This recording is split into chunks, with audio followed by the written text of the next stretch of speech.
sangat luar biasa pada pagi ini.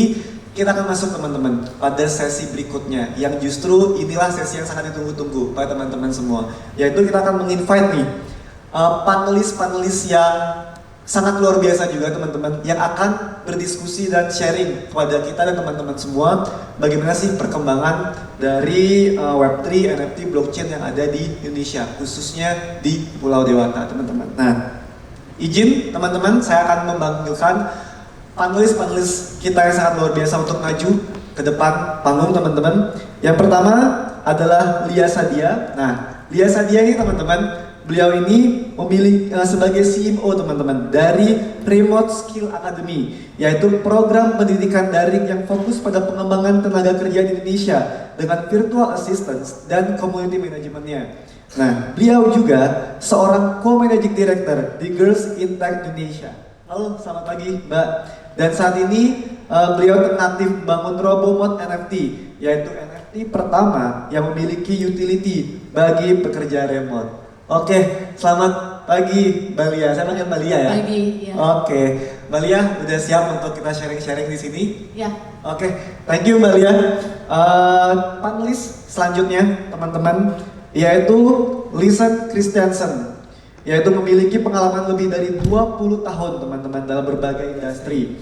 Nah, mulai dari seni, desain, sampai pengolahan limbah perusahaan. Jadi fokus in the waste management nih teman-teman. Nah, sebagai pendiri dari The Sumati Concept, beliau juga mengkhususkan dirinya dalam konseptualisasi, manajemen, melihat sinergi proyek, dan mengimplementasikan strategi pemberdayaan, ekonomi, dan proyek inklusi sosial. Oke, Listen, good morning. Good morning. Yeah. Thank you for having me here. Your prefer to convert for using or Bahasa or English is up to you. I'm sorry, but my Bahasa is not very good. I speak sedikit. Yeah. So English is preferred. Okay. Thank you. I think all of participants here, audience here, is really interesting for your impact. Listen to talking about the social inclusion, to talking about the waste management. So you can share your thoughts. You can share your perspective in terms of the Web3. What is perspective in the futures, especially from the Bali.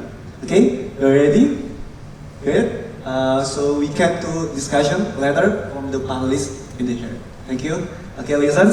So panelis selanjutnya, teman-teman semua, kita akan memanggil Antria Panzi, yaitu telah berpengalaman teman-teman mengelola komunitas pada perusahaan multinasional, NGO, coworking space sejak 2016. Nah, walaupun baru mengenal teknologi blockchain di tahun 2020, kini ia mengelola komunitas T-Hub baik toko kripto. Halo Mbak. Dan di mana ia telah menyelenggarakan lebih dari 70 acara dan menghubungkan lebih dari 1.000 orang di Bali dan sekitarnya. Halo, selamat pagi Mbak Antria. Ya. Halo, selamat pagi. Pagi, saya pribadi juga sangat crazy sebenarnya sama toko kripto T-Hub yang ada di. Iya, udah pernah main? Belum pernah. Kenapa? Tapi ingin itu kayak apalagi kan dulu 2000 berapa kemarin establish untuk di T-Hub di Baru tahun ini. tahun ini ya. Bulan Februari ya. Oke, teman-teman, untuk yang nggak tahu mungkin T-Hub nantinya, mungkin Mbak juga bisa sharing lah ya bagaimana T-Hub dan exponentialnya akan menyasar lebih banyak generasi muda dan society, citizen yang ada di Bali, teman-teman. Oke, last but not least, kita akan panggil panelis terakhir kita, yaitu Gazian Kaliga Murdani, yaitu beliau memimpin dan mengajar NFT Growth Associate Team di Unix Games, teman-teman. Beliau juga membantu menumbuhkan komunitas 200.000 orang dan 5.000 scholars di Play to Earn Space.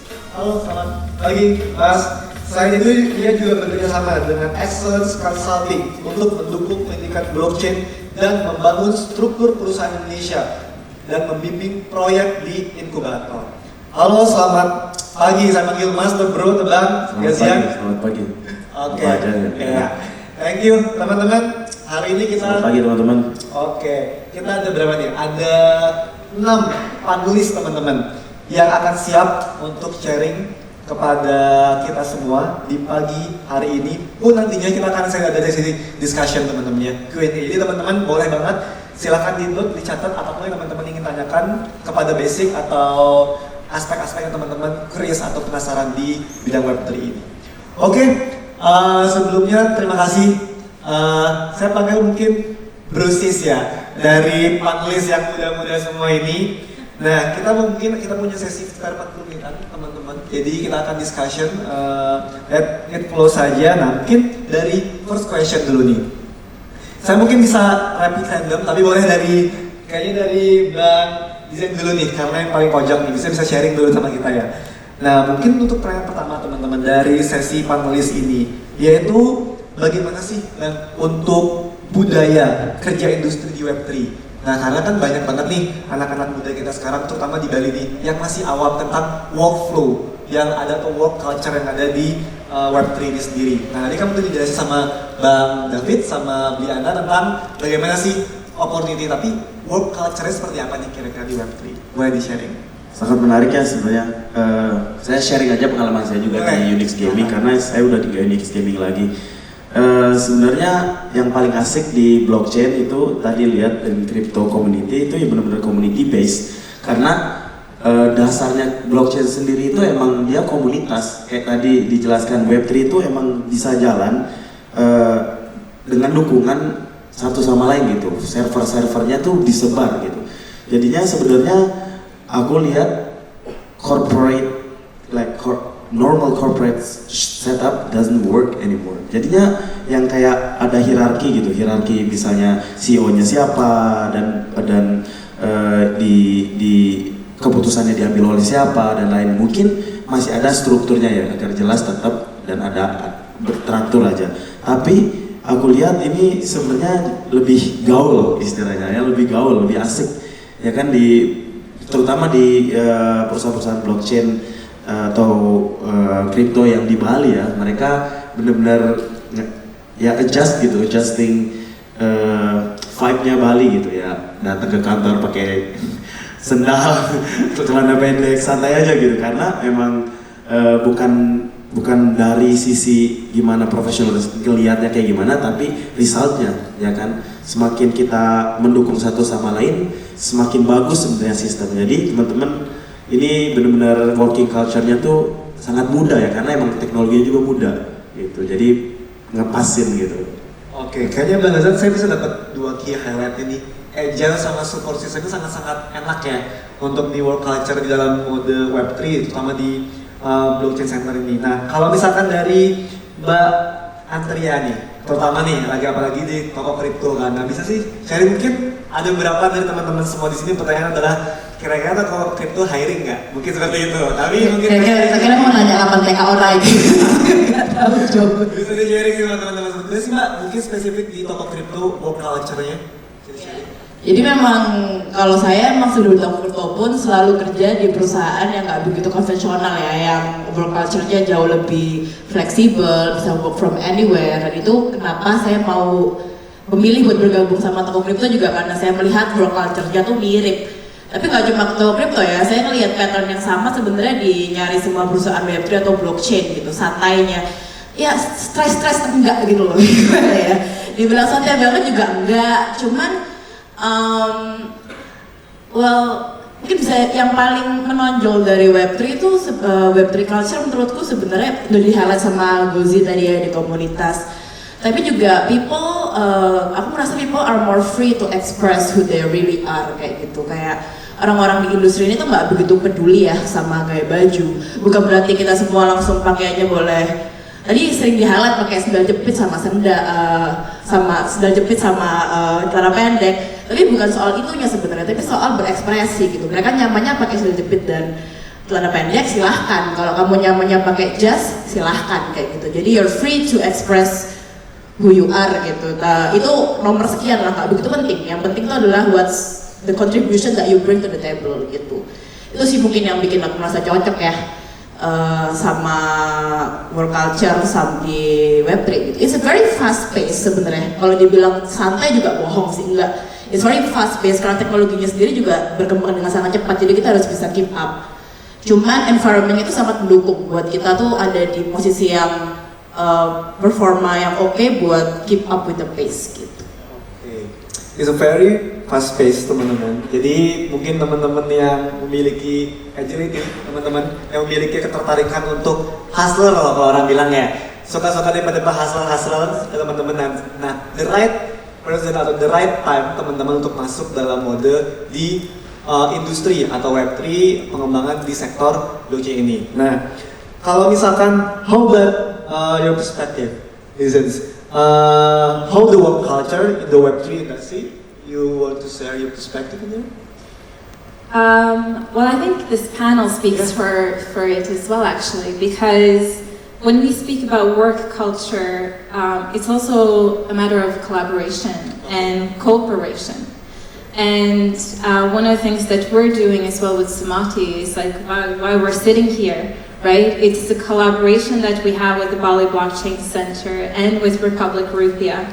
And this is one of the things that has also been missing in the world, is how we're actually all coming together, and instead of working in different industries, different sectors, different parts of the world, Web3, because it's so new, we now have the opportunity to redefine what actually work culture is. So us sitting here, coming from different parts of the world, working in different sectors, because myself, I don't come from a tech world, but I am now surrounded by a lot of amazing people in this space. And I realized that it's not even about, I need to know all the technical aspects of it. Because with Web3, we have the opportunity to also redefine other industries, the existing industries. And we need knowledge of that as well with us into this space. So yes, when it comes to work culture, I think like that's the beauty of the opportunity that we have now, is actually coming together and finding opportunities of how we can actually elevate each other's projects, instead of looking at each other as a competition. Yeah. Thank you, Ethan. For the key highlight in here, so the collaboration and the cooperation, right? Yeah, you see for your perspective, we come from the different backgrounds, right? We come from different sectors, but we have the same frequency to develop, to make increasing for the Web3 in here, especially for the Bali. So yeah, you already said in pure your backgrounds, it's not come from the tech sectors, but you would like to increase, you would like to develop and cooperate with all these persons for the IT sector, for the developer that want to collaborate from the purpose in the Web3 sectors. Oke, I think mungkin pertanyaan pertama ini bisa stop dulu di 3 panelis berikutnya. Kita bisa masuk ya pertanyaan kedua. Mungkin dari Mbak Lia nih kayaknya. Saya interest nih sama Mbak Lia karena kalau misalkan kita boleh tahu nih Mbak Lia, bila mana kita memiliki ketertarikan untuk bergabung nih dalam sektor atau dalam bidang Web3. Nah, bagaimana sih nih caranya anak-anak muda terutama masuk dalam industri Web3 dengan mudah kayak gitu? Oke, thank you. Nama kamu siapa tadi? Nama saya Ananda. Ananda. Iya. Aku mau appreciate dulu Bali Blockchain Center ya untuk bikin acara ini, dan panelnya benar-benar seimbang loh, 3-3 ya. Tepuk tangan dulu dong teman-teman. Ya, aku ngomongin Web3. Aku juga Desember tahun lalu, actually I know nothing about ini gitu loh. Beneran nggak tahu apa-apa. Desember tahun lalu ya. Dan yang aku lakukan waktu itu adalah datang ke banyak acara seperti ini. So kalian udah making the right decision ya untuk datang ke sini gitu loh. Karena hanya dengan duduk dan dengerin dulu aja sebenarnya udah jadi langkah pertama yang bagus. Duduk dengerin, dan kamu kenal SIM nggak? Kenal ya. Aku ketemu SIM tahun lalu Desember. Nah itu benar-benar aku kan karena anak baru kayak anak ayam gitu ya, ngikutin dia kayak aduh aku pengen belajar dong dari kamu, terus ngikutin dia kemana-mana. Jadi langkah kedua adalah find a mentor ya kan. Jadi pertama datang dulu, terus begitu ketemu calon-calon mentor ini kamu kenalan lah sama dia, mungkin follow LinkedIn-nya, Twitter-nya apa segala macam, kenalan sama dia, dan habis itu belajar dan belajar nanti kan di Bali Blockchain Center bikin education program ya yang bisa kalian ikutin, bisa belajar dari situ. Dan juga aku di Remote Skills Academy aku juga bikin kelas-kelas ya. Salah satunya adalah Community Manager for NFT. Jadi aku bikin kelas itu, program itu. Mungkin yang pertama kali di Indonesia, nekat aja bikin itu, kayaknya nggak ada nih, bikinlah gitu loh, ya kan. Ntar aku bahas lebih banyak soal itu. Jadi tadi ya datang dulu aja, habis itu ngobrol sama mentor, ngobrol sama teman-teman sekitar, dan juga belajar juga bisa dari formal ataupun bahkan dari YouTube, ya kan. As simple as belajar dari YouTube. Aku dulu juga banyak nonton video dan juga mungkin baca-baca artikel gitu. Nah, selanjutnya adalah dipraktekin.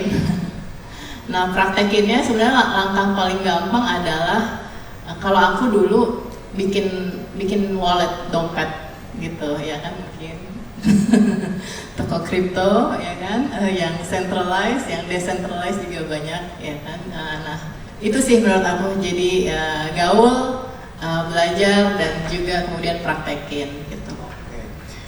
Mungkin dare to come ya, kira-kira Mbak Lia untuk berani masuk atau jump ke event-event atau acara-acara yang berkaitan tentang blockchain, NFT atau Web3. Habis itu yang kedua juga find right mentor, mungkin dibilang. Jadi teman-teman di sini ketika misalkan memiliki interesting yang kuat dalam bidang NFT, blockchain, Web3, teman-teman bisa menemukan kira-kira who is the right mentor, dan itu bisa didapetin di LinkedIn, bisa didapetin di banyak, apalagi seperti acara-acara seperti ini, man. After this, teman-teman sebenarnya bisa banget insight sama follow my LinkedIn. Kalau bisa di-share, Mbak, namanya apa kira-kira. Nah, habis itu setelah itu teman-teman berani untuk belajar dan praktek. Ya, karena itu itu sebenarnya the best find the good khususnya adalah itu, bahwa praktek kan pada akhirnya ketika kita mendapatkan banyak sekali ilmu, praktek adalah hal yang utama ketika kita ingin ahli dalam bidang tersebut. Thank you Mbak Lia for your perspective. Ya mungkin dari Blianta nih yang banyak banget tahu tentang anak-anak muda di Bali nih. Kira-kira gimana sih Blianta, terutama nih yang masih malu-malu kucing nih untuk pingin join atau pingin belajar di Web3, tapi dia punya interest yang kuat sebenarnya untuk belajar di Web3 seperti itu. Kucingnya jangan disuruh malu, jangan nggak malu-malu kucingnya. Jadi ya beberapa hal ya, banyak ya sebenarnya. Aku highlight banget poin kedua dari Lia gitu. Jadi bilangnya mulai dari mana cari mentor. Jujurnya nih yang kenapa teman-teman di sini itu semua mentor saya, karena kalau bisa dibilang mereka jauh lebih lama di komunitas ini, sedangkan aku pertama pun masuk ke community itu pun baru 2020 gitu, istilahnya baru-baru, dan akhirnya masuk ke sini. Jadi memang benar, datang dulu aja, karena jujur aja belajar blockchain itu tidak gampang. Aku nggak bilang gampang ya, tapi nggak susah juga, nggak sampai kayak matematika ya, berapa sin cos tangannya dari apa tuh, nggak sampai seperti itu juga gitu. Cuma yang memulainya adalah datang dulu, dengerin, listen, simak, dengerin semuanya. Karena mungkin awal kita nggak akan ngerti. Awal pertama kali aku belajar blockchain, aku nggak ngerti apa-apa, jujur. Baca jurnalnya apaan gitu, baca white papernya Satoshi Nakamoto yang Bitcoin itu pengen robek kayak itu, nggak ngerti soalnya kan. Nah tapi lama-kelamaan cuma ya baca aja, udah ngerti nggak ngerti, gue baca aja tiap hari dah. Ada acara mentoring di online, ikutin aja di YouTube, ikutin, dan akhirnya dari awalnya YouTube-nya bahasa Inggris semua, adalah Republik Rupiah yang bahasa Indonesia waktu itu, akhirnya dengerin lah mereka juga, terus baru kenal komunitas kripto yang ada di Seminyak, yang ada di Canggu, terus sama Tihab, akhirnya datang ke Tihab, di sana juga ikut ngobrol. Nah yang paling penting berikutnya adalah ya setelah kita tahu, coba aja mulai, ada banyak hal kok di blockchain, bisa buat NFT, bisa buat wallet kayak Balianya gitu. Bisa kalau kami dulu, saya dulu memulainya dari saya bikin token buat pariwisata, sesimpel itu aja dulu. Karena itu tidak perlu bahasa coding yang menjelimet untuk bikin itu. Yang bingung kan bikin blockchainnya itu yang bingung. Tapi kalau bikin token itu sebenarnya mudah. Tetapi kita harus tahu token itu untuk apa. Jadi harus belajarnya yang benar dulu. Mungkin itu aja. Thank you, Blianta. Nah mungkin spesifik nih untuk Bang David nih, apalagi kalau kita tahu semua tadi penjelasan Bang David, Republik Rupiah itu lebih fokus ke riset the media channel kan Bang David. Nah, terutama nih mungkin spesifik ke media channel dan ke konten-konten nih. Gimana sih kira-kira kemarin atau strateginya Bang David nih untuk encourage anak-anak muda untuk join di Web3 terutama seperti itu? Ada pengalaman yang menarik dari waktu kami pertama yang ekspansi tadi itu nama rekrutmen. Itu sebenarnya waktu pertama kali kita ketemu sama Musa yang ada di audiens sebenarnya. Satu hal yang sebenarnya penting itu adalah kalau punya passion kita harus ekspresif. Kalau kita sudah punya skill tertentu, kita udah punya keahlian tertentu, ekspresif aja. Berawal dari hobinya dia, cuman hobi ya, bukan hal-hal yang kayak dia mencari monetisasi atau apa. Hobi menulis, tertarik sama Bitcoin, dia bikin tulisan di blog pribadinya tentang apa Bitcoin itu, siapa Satoshi Nakamoto itu. Dari sana dia akhirnya juga berani reach out, dan dengan keberaniannya untuk reach out ke beberapa nama sampai salah satunya termasuk Rupiah, jadinya kita bisa melihat bahwa keterampilan itu yang dibutuhkan memang untuk bisa kemudian melanjutkan RR jadi ekspansi lebih besar, rekrutmen anggotanya lebih banyak. Jadi tadi udah disebutin di awal ya cara-cara untuk mendapatkan pengetahuan itu, udah jelas banget tadi. Salah satunya dari belajar, dari membaca, tapi yang penting juga harus dipraktekin. Karena kadang lupa kita cuma baca, tapi kalau praktekin, download wallet lah, transfer, kirim, deposit segala macam, kita jadinya lebih paham. Kalau sudah praktek, sudah dapat pengetahuan, sudah punya semua basic itu, nah sekarang kita tinggal ekspresifkan aja. Entah kita dari segi desainnya, mungkin dari membuat seni NFT, entah itu menulis sebuah artikel blog, entah itu melakukan sebuah penelitian. Ada koin baru nih, gimana caranya kita bisa kasih tahu orang kalau itu penipuan. Nah kita bikin tulisan yang mendetail, nih jeleknya ini, red flagnya ini, segala macam. Dari semua kontribusi yang ekspresif itu, akhirnya passion kita tersalurkan. Dan kalau kita berani untuk reach out keluar, akan ada banyak banget peluang yang salah satunya tadi bener-bener unik terjadi dengan si Musa sendiri. Akhirnya jadi salah satu key role figure juga untuk di RR yang membantu kita jadi lebih besar juga untuk produksi konten-konten dan semua materi yang kita bagikan. Jadi itu sih beberapa utamanya. Thank you Bang David. Jadi ya kalau kita anak muda kita interest, kita harus berani atau berani untuk follow our passion seperti itu kan Bang David. Apalagi Republik Rupiah udah memberikan banyak sekali atau platform wadah yang kita bisa encourage, yang kita bisa belajar secara free, bahkan banyak sekali di YouTube, di media coverage semuanya yang kita bisa langsung eksekusi bagaimana penerapan atau edukasi tentang Web3 itu sendiri. Nah, oke. Kita masuk ke pertanyaan selanjutnya. But yeah, I think interesting with the listener perspective for these questions. So, because yeah, your background related for the waste management company, you also like activities in the social inclusions. But right now, you're familiar with the Web3, with the blockchain and NFT for the activities in your purpose goals.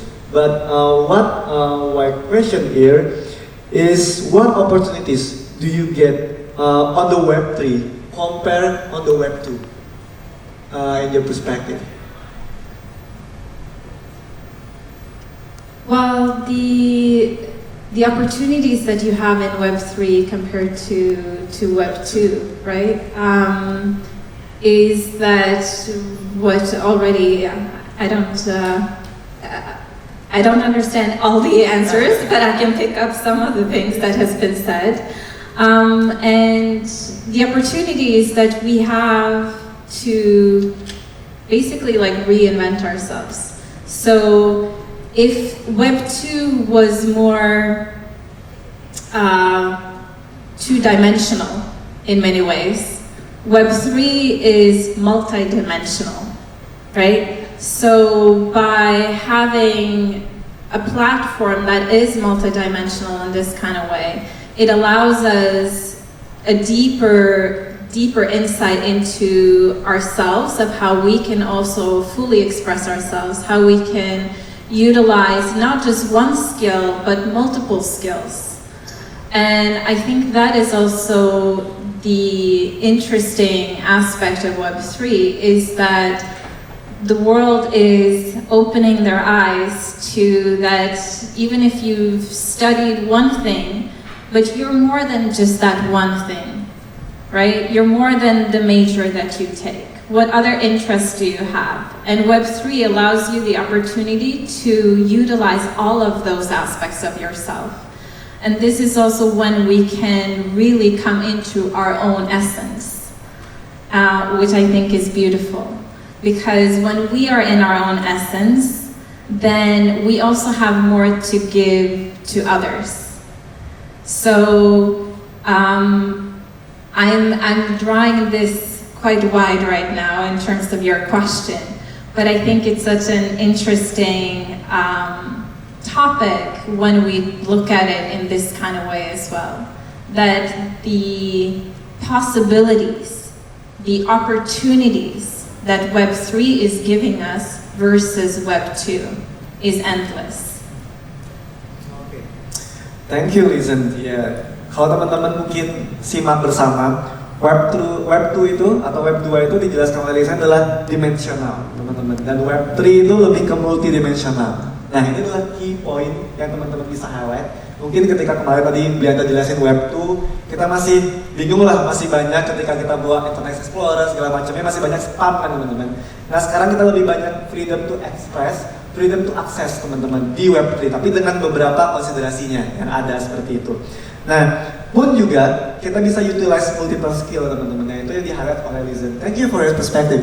Yeah, I just want to add as well, because you mentioned in your question my background in terms of waste management. Yes. I also have a background in art and design.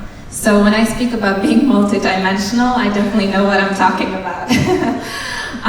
Because I have worked as a freelance designer for many years, and I ended up into corporate waste management.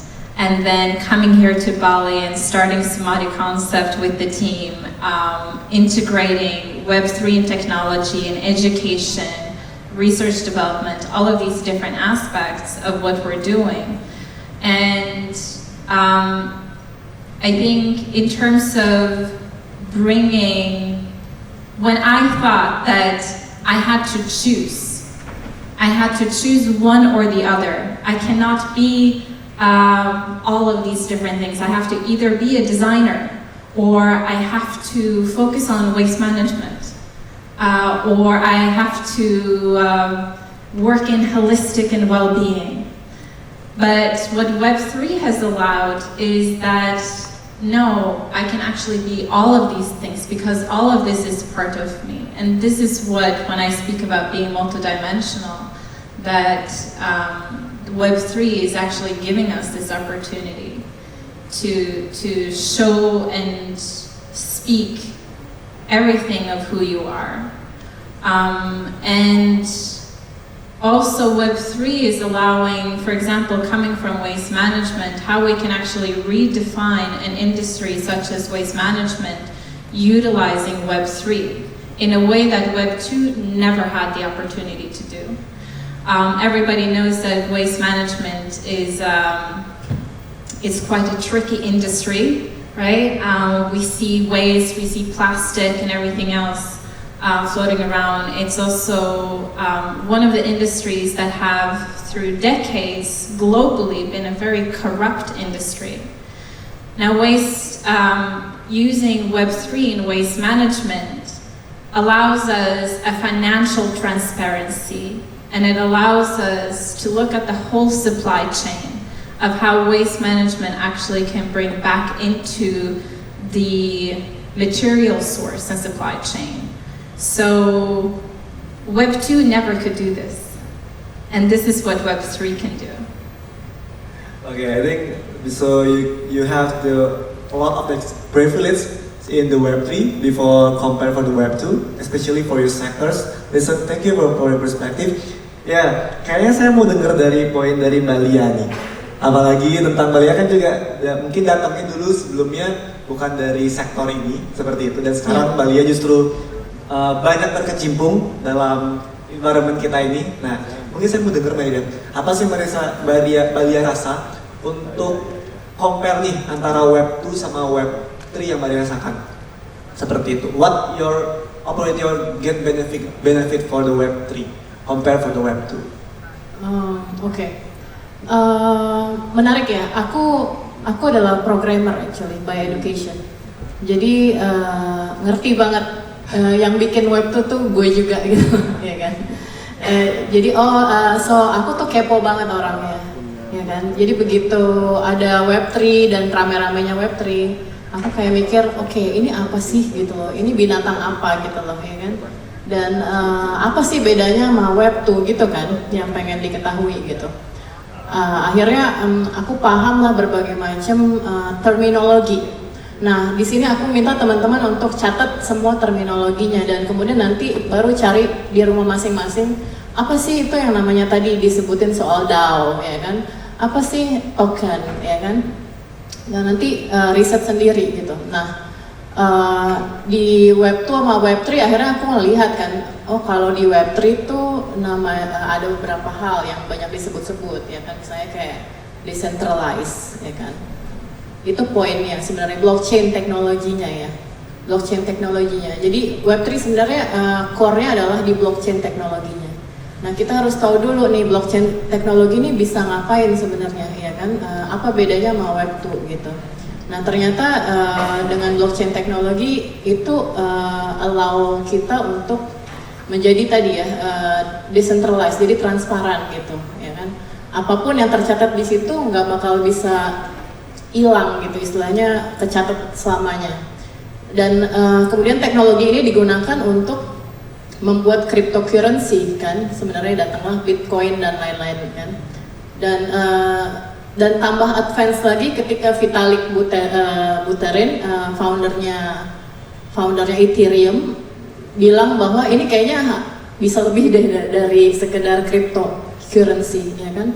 Akhirnya dia bikin smart contract. Nah, smart contract ini game changer, ya kan, karena akhirnya dari on top of smart contract bisa kita bikin NFT, ya. NFT pun sekarang yang populer di Indonesia memang image, ya kan, tapi sebenarnya NFT bisa disangkutin kemanapun, ya kan, bisa disangkutin ke sertifikat tanah, bisa disangkutin ke sertifikat aku habis belajar di Remote Skills Academy terus dapat NFT, bisa gitu loh, ya kan. Jadi apa ya, kalau mau bilang bedanya apa Web 2 sama Web 3 dan benefitnya apa, ya beda banget gitu loh. Karena Web 3 ini teknologinya pun juga udah beda kan ya. Yang tadi aku bilang, kalau Web 2 banyak make ini kan, ya server, habis itu ya misalnya kayak bahasa-bahasa pemrograman yang biasa gitu ya, server komunikasi juga biasa. Tapi ini totally different programming language juga, dan aku baru mau belajar tuh smart contract development tuh seperti apa gitu. Tapi kemarin baru lihat ya, nama ininya kan Solidity. Baru lihat bentar, malas lagi. Dan nggak harus ya, kita nggak harus belajar coding, cuma kepo aja boleh sih. Oh kayak gini gitu ya. Jadi lebih banyak menurut aku di decentralized itu tadi poinnya ya, dimana semua orang bisa balik lagi sebenarnya ke awal bahwa harusnya nggak ada yang ngatur-ngatur kita, kontrolan kita, tapi keputusan harusnya diambil sama kita sendiri di situ, ya kan. Jadi masuklah ke DAO itu ya, jadi kayak demokrasi banget gitu. Oke. Ya. Siap. So panjang sih, kita bisa jadi masterclass 3 jam. Force-nya sendiri ya Mbak Lian. Oke. Thank you Mbak Lian. Kayaknya saya juga interesting nih untuk pertanyaan selanjutnya ke Mas Gazian sih. Terutama mungkin saya lebih spill dikit karena waktu terbatas Mas Zian. Tadi explain dari Bang David tentang social education gap yang selama ini barrier terbesarnya kita nih di perkembangan Web3 Indonesia. Nah, mungkin kira-kira Mas Gazian bisa kasih perspektif dalam mode bagaimana sih strateginya mungkin dari Mas Gazian untuk melihat social dan education gap dalam Web3 ini, terkhususnya pada anak-anak muda di Indonesia seperti itu. Terima kasih. Mungkin hanya tambahan aja. Sekarang kan kita lihat tadi lagi ada transisi ya, ada krisis. Jadi kalau di bahasa Cina tuh sebenarnya krisis itu sama peluang satu kata. Nah, jadi setiap krisis itu ada peluang. Seperti sekarang lagi transisi teman-teman. Ada yang harus dihancurkan untuk membangun sesuatu gitu istilahnya, ya kan. Web 1, Web 2, Web 3. kalau kita mau ngebangun konstruksi baru ya kan di tempat yang udah dibangun itu harus dihancurkan. Makanya ini harus terjadi mungkin ya, karena udah numpuk istilahnya. Nah sekarang kalau kita lihat dari web 2 aja ya kan, orang yang punya HP dan internet itu udah bisa mengakses dunia istilahnya ya kan, udah bisa mengakses dunia dengan mudah. Sekarang web 3, dulu di web 2 itu kita contohlah untuk menggunakan bank ya kan, menggunakan bank langsung aplikasi yang paling mudah. Untuk menggunakan bank kita harus ada persyaratan banyak sekali ya kan, harus aja punya mungkin slip gaji dan lain-lainnya. Tapi sekarang di Web3 aku sebelum-sebelumnya banyak di proyek-proyek yang kerjasama partner-partnerku, ada yang di Nigeria, ada yang di Zambia. Mereka itu sulit sekali untuk mendapatkan bank ya kan, akses bank. Nah sekarang adanya Web3, kita itu karena anonimitas dan kepercayaan yang sangat jelas melalui smart contract, melalui tadi trust base-nya itu dan desentralisasi, semua orang bisa menggunakan bisa mengakses keuangan dengan sangat mudah. Dulu waktu sebelumnya aku tinggal di Jerman, pulang ke sini 2 tahun lalu. Waktu aku mau kirim uang ke rumah itu melalui ada yang kuning-kuning namanya, aku nggak mau ininya. Jadi ada caranya itu ngirim 20-30 euro ke rumah, tapi harus bayarnya hampir setengahnya gitu, tekor ya kan. Nah dengan adanya Web3 ini, salah satu aplikasinya, implementasinya itu sangat murah satu ya kan, dan cepat karena itu jadi nggak butuh perantara ketiga yang ribet gitu. Teknologinya tuh lebih canggih dan lebih cepat. Jadi aku langsung mau ngirim tuh langsung ngirim ke orangnya langsung gitu, nggak perlu ke orang ketiga.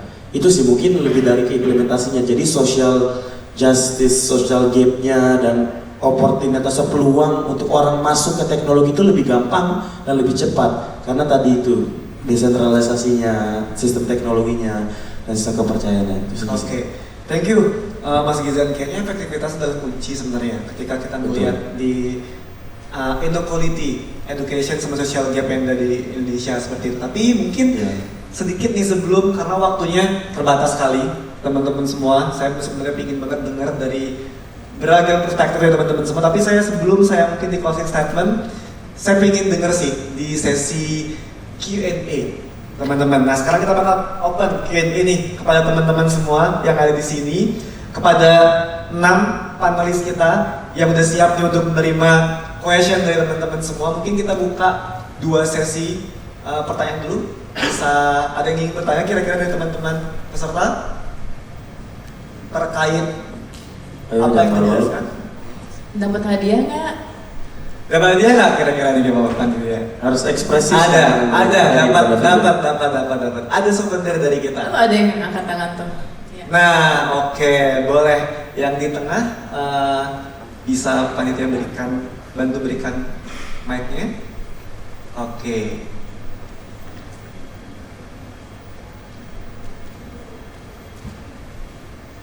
Iya.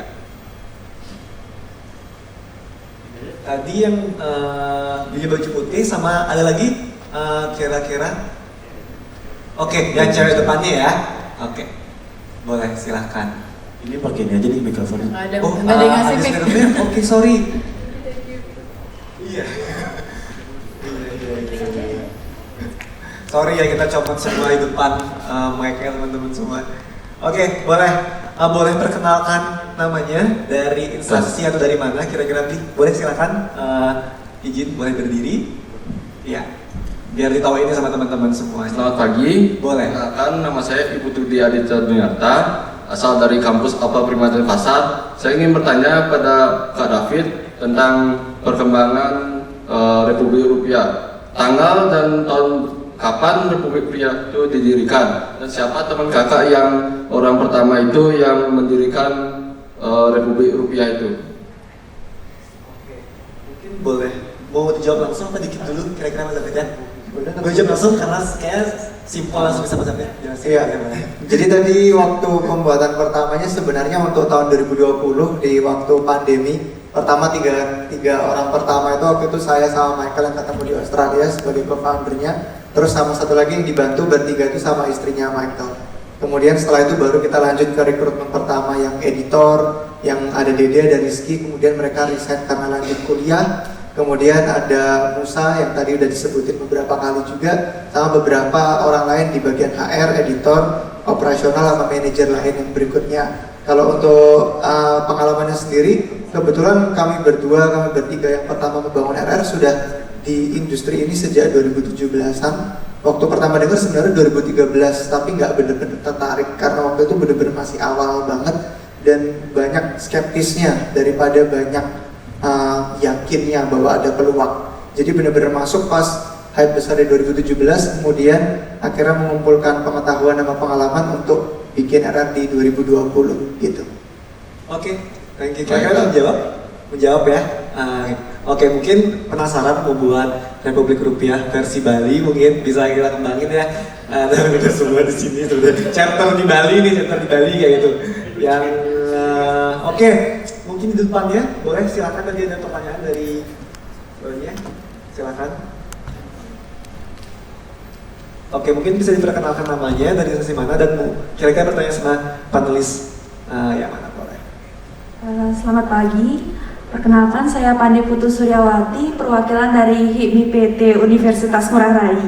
Di sini saya akan bertanya kepada Blianta, dilihat dari perspektif sosial, bagaimana cara kerja NFT dan popularitas NFT ini bisa dimanfaatkan, apakah hanya untuk mendongkrak perkembangan industri kreatif saja, atau industri-industri lain juga bisa dikembangkan? Jika memang industri lain itu bisa dikembangkan, lantas seperti apa contoh industri yang dikembangkan tersebut? Terima kasih. Langsung ya. Baik, terima kasih. Itu berat juga pertanyaannya. Langsung bagus, good question. Oke, sebenarnya bagaimana sih dampak NFT? NFT ini kan sebenarnya dimensinya kalau sekarang kita kan perspektifnya hanya image kan. Tadi kita sebutin sekarang itu di Indonesia itu cuma fokusnya di gambar gitu. Padahal NFT itu sendiri itu sebenarnya bentuk dari smart contract sebenarnya itu. Bentuk dari smart contract yang bisa diadaptasikan di mana-mana. Kalau dampak sosial, tadi ya, aku sebenarnya pengen sedikit bahas apa yang diciptakan oleh Listen, terus sama Anti tadi. Anti kan sebutin bebas mengekspresikan diri, ya kan? Bebas mengekspresikan diri, Web3 itu budayanya adalah bebas mengekspresikan diri. Nggak ada urusan kamu menjadi apapun, dimana kalau dulu kita harus mencari satu brand besar dan akhirnya kita minta pengakuan mereka bahwa kita ada, di Web3 nggak perlu lagi. Jadi everybody have their own style atau expression sendirinya. Nah, di sini juga penting kalau dari sisi sosial ini juga semuanya gerakan sosial, loh. Gerakan sosial kepada siapa? Kepada kita yang biasa terbelenggu oleh sebuah terbelenggu oleh harus seperti ini, harus pengakuan dari manapun, harus ada satu instansi yang mengakui atau gimana. Nah, itu juga sebenarnya bisa kita belah sedikit gitu loh. Jadi ada dari sisi kita yang bisa mengekspresikan diri kita sendiri. Terus kita juga misalnya kalau kita punya komunitas, kita pingin ngembangin, dan ini juga gerakan ini sebenarnya cocok buat gerakan teman-teman muda ya sekarang ya, pingin ekspresikan diri, pengen membangun apa yang dia mimpikan gitu kan. Kadang sometimes kita tuh punya ide yang nggak semua orang setuju karena mungkin tidak yang mereka pikirkan gitu. Tapi pertanyaan saya, yang Anda ajak ngomong tentang ide Anda itu pasti sekitar Anda kan? Ya, kita belum tahu di seluruh dunia jangan ada juga yang suka ide itu. Nah, inilah kekuatan dari Web3 gitu. Jadi kita bisa lepas seperti itu. Nah, yang lainnya lagi dari sisi sosial yang lain, NFT juga bisa digunakan, smart contract itu ataupun apa itu bisa digunakan untuk hal yang macam-macam. Misalnya untuk contoh kemarin kita lakuin charity ya, untuk rumah berdaya. Itu bisa untuk waste management. Itu juga bisa token untuk waste management. Itu bisa dilakukan juga. Dampaknya banyak. Terus untuk yang sosial yang lain, nah bisa juga untuk movement atau kegiatan membantu misalnya peremajaan kota ataupun yang lainnya, itu bisa dengan NFT. Nah, ini makanya dengan dimensi yang banyak ini, makanya tadi Listen cerita tentang multidimensional kan. Jadi skill kita tuh gak cuma diuji itu cuma satu titik gitu. Lalu kalau kita seni, ya nggak cuma di seni aja, kita bisa gabungin seni dengan digital, kita bisa gabungin seni dengan sustainability, kita bisa sambungin technical dengan education, kita bisa, jadi banyak hal yang harus kita pikirkan. Jadi nggak cuma itu saja, itu maksudnya multidimensional yang dibilang oleh Listen. Karena ya NFT ini bebas banget. Ini sebenarnya udah gerakan sosial buat anak muda nih, dibebaskan untuk berekspresi, dimana kan terserah kalian mau seperti apa, mau segimanapun ide kalian. Tapi kalau misalnya mendapatkan dukungan secara komunal, nah ini yang keren ya, idenya Web3 itu sama blockchain itu komunal basis sebenarnya. Kalau komunalnya banyak mengatakan iya, terkenallah Anda. Project Anda bisa jalan. Contoh ya Gozali itu komunal, jadi semua orang mau jalan. Setelah itu ya kita kan belum tahu movementnya seperti apa lagi. Nah ini sebenarnya bisa jadi dampak sosialnya buat kita yang paling langsung ya diterima. Nah hal yang lainnya ya mungkin ya next lagi, seberapa jauh kita menggali industri ini lagi, seperti itu. Oke, thank you Blianta untuk tanggapannya. Kira-kira bisa diterima? Bisa ya? Oke, terima kasih. Pak Ida, bisa ada waktu untuk Q&A? Oke, kayaknya lagi satu sesi pertanyaan lagi, boleh? Boleh? Boleh nih? Mau yang mana? Boleh kira-kira yang belakang tuh.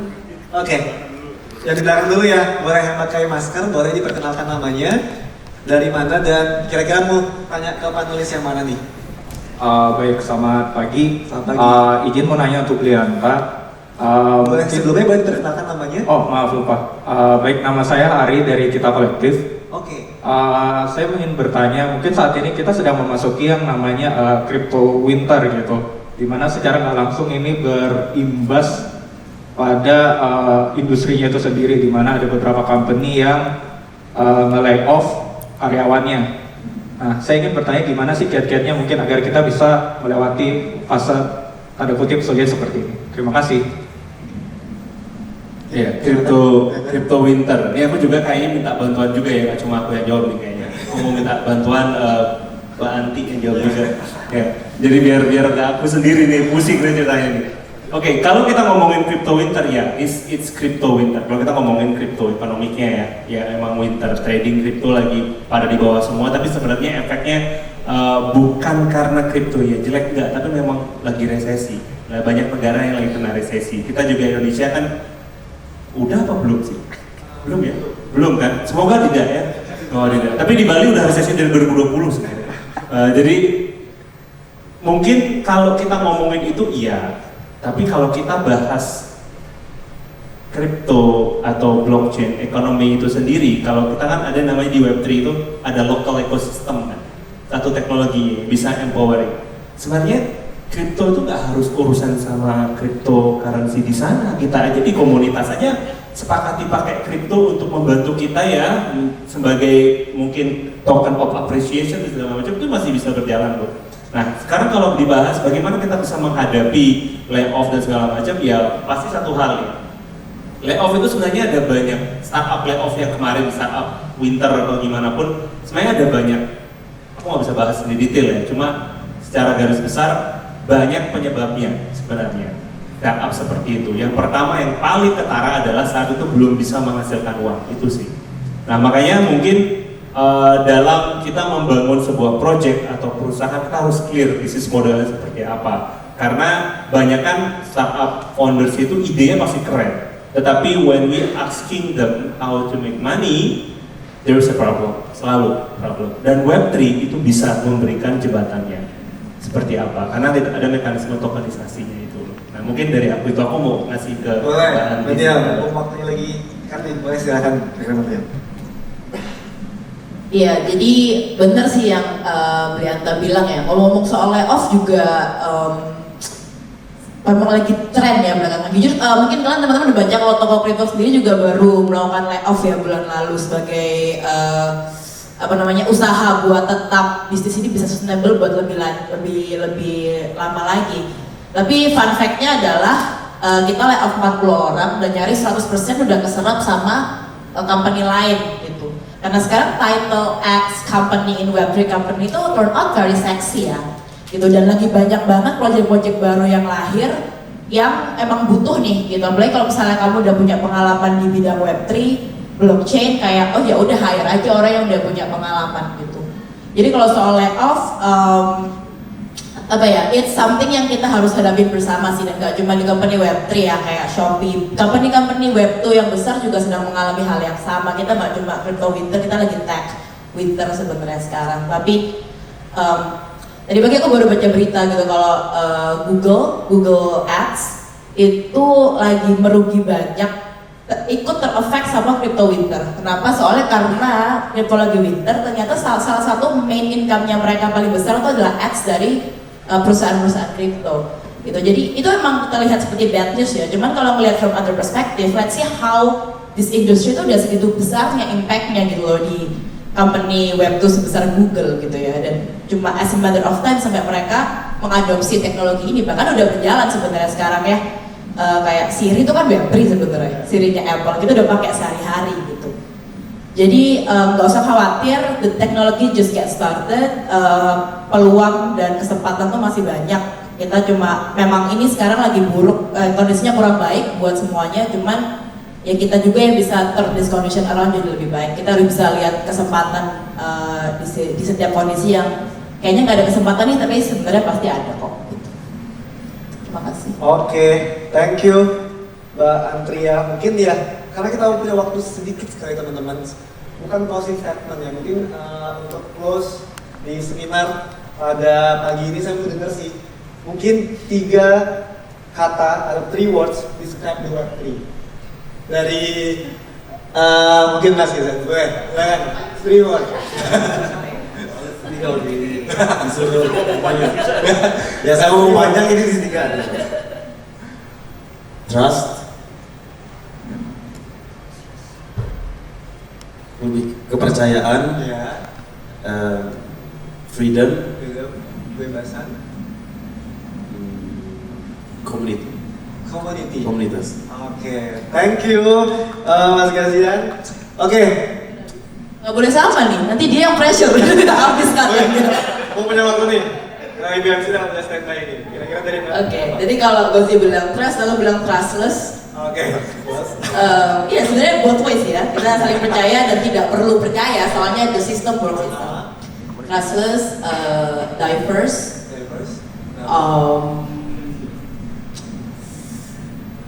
I don't know, like dynamic, it's always changing. Yes. Oke, thank you Bandria. Oke, listen, 3 words describing for the Web3. I feel like they've already said so many amazing words to describe it, so I'm trying to think like what kind of words can I think of. I would definitely say equality. Equality, kesetaraan. It puts us all on the same Ya, playing field. Transparency, transparansi. and why did you say trust? Like trust was like the word I wanted to say, but I'm gonna say trust as well actually, because I think that this is something that is key element to Web3, and we can emphasize it over and over again because it's so important. So. Oke, thank you Listen. I think ya, Mbak Lia, Bianta dan Mbak David, it's okay kalau sama ya.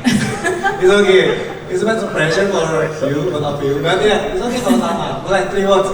Ya oke, sama ya, nggak apa-apa. Boleh. Decentralized community and collaboration. Decentralized community and collaboration. Oke, thank you Mbak Lia. Bianta, 3 words. Oke, aku pakai katanya Lia juga. Boleh. Collaboration yang pertama, Collaboration, diversity, sama community. Oke. Terakhir, last but not least. Karena Web3 itu terbuka untuk semuanya, saya bilang just be yourself. Oke, just be yourself. Itu yang harus diambil dari words ya. Oke, thank you teman-teman semua. Big applause untuk semua penulis kita pada siang hari ini. Oke, karena lama waktunya teman-teman sudah singkat, mungkin kita bisa berikan kembali kepada MC kita pada pagi hari ini. Terima kasih untuk teman-teman semuanya. Baik, terima kasih pada moderator, tapi mohon untuk berkenan tetap diam di tempat seluruh panelis karena kita akan ada penyerahan plakat Youth Fest yang akan diserahkan oleh perwakilan Backcraft. Untuk itu kepada Santi, perwakilan Backcraft dipersilahkan. Mungkin kepada seluruh panelis dan moderator bisa berdiri di depan, berjejer, karena kita setelah itu akan ada foto bersama juga.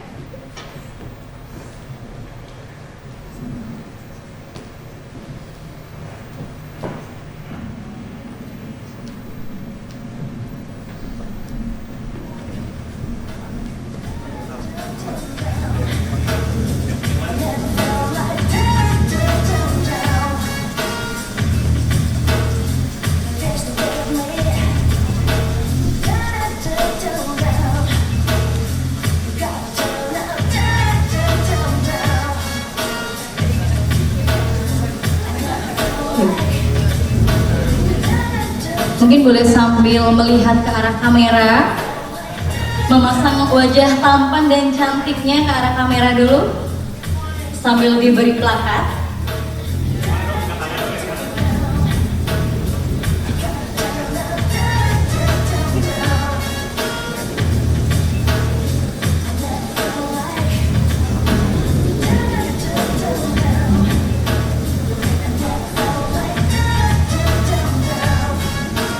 Oke, Santi boleh berdiri di sebelah kanan moderator. Oke, di kiri boleh. Kita menghadap ke depan dulu untuk foto.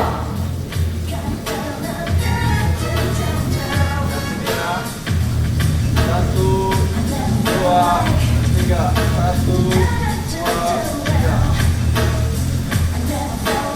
Baik, terima kasih untuk seluruh panelis dan moderator, bisa kembali ke tempat.